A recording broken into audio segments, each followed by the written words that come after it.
जय हिंद। आज का हमारा टॉपिक है जियोग्राफी। जियोग्राफी में आज हम लोग विश्व की प्रमुख नहरों के बारे में देखेंगे। मोस्ट इम्पॉर्टेंट टॉपिक है, जीके से रिलेटिव है, एग्ज़ाम कोई सा भी हो एग्ज़ाम में पूछे जाते हैं। तो आइए देखते हैं। सबसे पहले आप यहाँ पर देखेंगे स्वेज नहर। स्वेज नहर के बारे में हमने कुछ पॉइंट लिखा है, आप भी इसी तरीके से नोट करिए। इसकी आप विशेषता देखेंगे तो ये विश्व की सबसे बड़ी मानव निर्मित नहर है। बहुत बार पूछा गया है कि विश्व की सबसे बड़ी मानव निर्मित नहर कौन सी है, तो ध्यान रखिएगा स्वेज नहर। स्वेज नहर दोस्तों मानव के द्वारा बनाई गई है, इसको नोट करके चलना है। अगर आप इसकी अवस्थिति देखेंगे तो ये मिस्र देश में है और इसका निर्माण देखेंगे तो 1869 में इसका निर्माण किया गया था। राष्ट्रीयकरण दोस्तों 1956 में किया गया था। लंबाई आप देखेंगे तो 193.30 किलोमीटर है और ये किसे जोड़ती है, तो ध्यान रखिएगा भूमध्य सागर को लाल सागर से जोड़ती है।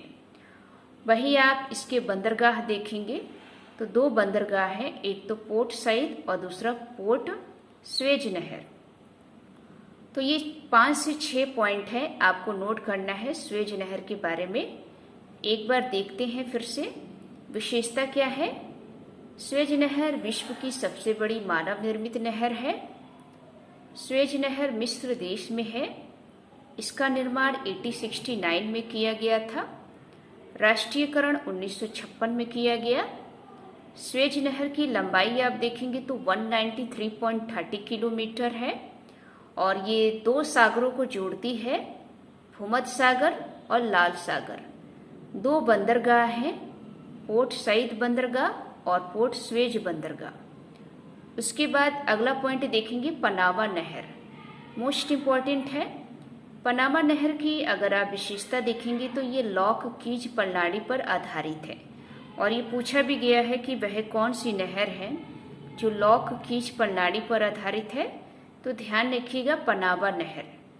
इसका आप निर्माण देखेंगे तो पनामा नहर जो है 1914 में बनाया गया था और इसकी आप लंबाई देखेंगे तो पनामा नहर की लंबाई 82 किलोमीटर है।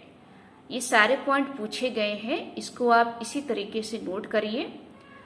दूसरा पॉइंट देखेंगे कि पनामा नहर जोड़ती किसे है, तो ये दोस्तों दो महासागरों को जोड़ती है। एक तो दोस्तों अटलांटिक और दूसरा प्रशांत महासागर। तो ध्यान रखिएगा पूछा जाता है कि पनामा नहर किन दो महासागरों को जोड़ती है, तो अटलांटिक महासागर को प्रशांत महासागर से जोड़ती है। वही आप इसका बंदरगाह देखेंगे तो दो बंदरगाह हैं, एक तो है कोलोन बंदरगाह और दूसरा है पनामा बंदरगाह। तो ये 4 से 5 पॉइंट आपको नोट करना है पनामा बंदरगाह में। पनामा नहर की विशेषता क्या थी, लॉक कीज प्रणाली पर आधारित है। निर्माण कब किया गया था, 1914 में। लंबाई क्या है, 82 किलोमीटर। किन महासागरों को जोड़ती है, अटलांटिक महासागर को प्रशांत महासागर से जोड़ती है। बंदरगाह कौन से हैं, कोलोन और पनामा बंदरगाह। तो ये नोट करिए। आगे देखेंगे कील नहर। मोस्ट इम्पॉर्टेंट है। कील नहर की विशेषता ये है कि ये विश्व की सबसे व्यस्ततम नहर है। ये सबसे ज़्यादा बिजी रहती है नहर। तो ध्यान रखिएगा, आपसे पूछा जाए कि विश्व की सबसे व्यस्ततम नहर कौन सी है, तो ध्यान रखिए कील नहर। और ये अवस्थिति कहाँ है, यानी कि ये नहर कहाँ पर है, तो ध्यान रखिएगा ये नहर जर्मनी में है। पूछा जाए कि कील नहर कहाँ है, तो जर्मनी में है। इसकी लंबाई आप देखेंगे तो 98 या 99 किलोमीटर है। कभी कभी ऑप्शन में 98 किलोमीटर दे देता है या कभी कभी ऑप्शन में 99 किलोमीटर दे देता है। तो दोनों का ध्यान रखना है, 98 या 99 किलोमीटर इसकी लंबाई है और ये किसे जोड़ती है, तो ध्यान रखिएगा कील नहर जो है वो दो सागरों को जोड़ती है, एक तो उत्तरी सागर और दूसरा बाल्टिक सागर। तो ये 4 पॉइंट कील नहर के बारे में नोट करना है। विशेषता ध्यान रखिएगा, ये विश्व की सबसे व्यस्ततम नहर है, जर्मनी देश में अवस्थित है। लंबाई इसकी 98-99 किलोमीटर है। दो सागरों को जोड़ती है, उत्तरी सागर और बाल्टिक सागर। आगे कुछ और भी नहर है जो बहुत बार एग्जाम में पूछा जाता है, जैसे कि आप देखेंगे सू नहर। सू नहर दोस्तों दो झीलों को जोड़ती है। सुपीरियर झील को हुरोन झील से जोड़ती है। वहीं आप देखेंगे ईरी नहर, तो ईरी नहर दोस्तों हुरोन को ईरी झील से जोड़ती है।